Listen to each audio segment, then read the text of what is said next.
a really interesting question because a lot of our focus has been on developing infrastructure, building wind and solar assets. But really what we need to do to achieve net zero is actually deal with the input products that go into those, into building wind and solar farms.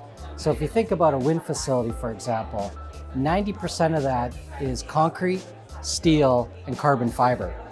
Concrete and steel are made out of coal, carbon fiber is made out of oil. So we need to decarbonize the input processes into those projects rather than focusing just on generating the energy. So investing in technology that allows us to decarbonize the value chains are really what we should be looking for. Yeah, another really interesting question, and particularly in light of Biden's new Inflation Reduction Act, which really should be called inflation increasing, because that's really what it is. So if you think about what's oversold and what isn't, traditional energy you can buy for 2 times cash flow. All these new wind and solar assets went up 30% overnight with this new Inflation Reduction Act.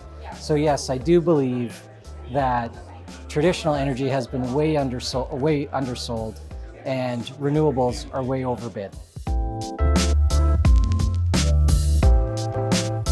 It's going to move more heavily, at least in North America and Europe, towards renewables. That's going to have a major impact on our power grid. We're going to need to really transform how we manage electricity and how we deliver it, both to the consumer and how we generate it from a load perspective. I see a lot of capital being spent in those areas. I think in the developing world, it's a totally different story. I think they're still going to be relying on traditional sources of energy, including coal, for quite some time. And the reason why is wind and solar tends to be a lot more expensive, or renewables in general, tend to be a lot more expensive to build out. And we already have the existing infrastructure for traditional energy. So as those economies and populations continue to grow in wealth, they'll continue to use traditional sources, probably over renewables for quite some time. Most people probably say it's very boring, but I just read the history of Jerusalem. And the book is called Jerusalem, obviously.